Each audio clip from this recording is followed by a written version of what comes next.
se è vero, perché bisogna verificare, ripeto, tutto ciò che è un'inchiesta, bisogna anche poi che passi in giudizio, quindi che ci sia la realtà dei fatti consolidata.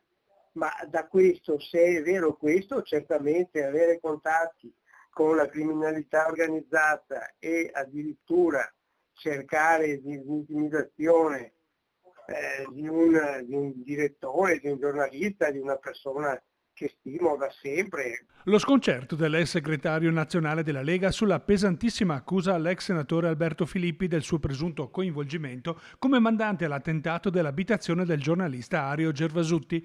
Il riserbo è massimo in mancanza di documenti e prove certificate acclarate. Il ricordo di gobbo del collega è positivo all'inizio della sua militanza nello stesso partito. Una brava persona, quello che ricordo a quei tempi non c'erano problemi. Poi invece sono cominciati i problemi perché lui come imprenditore, come altro eccetera, aveva praticamente delle situazioni particolari nel Vicentino. Il contrasto aveva comportato ad un richiamo ufficiale degli organi interni di vigilanza della segreteria regionale.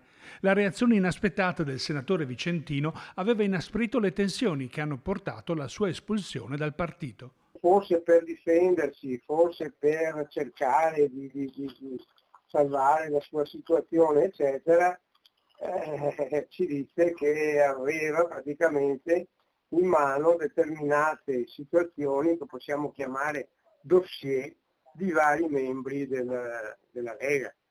Al che ciò ci è sembrato un ricatto e su questo, quei principi che avevamo, non è certo stato preso bene, infatti si è chiesta l'immediata espulsione che è stata fatta dal federale essendo allora un membro del Senato.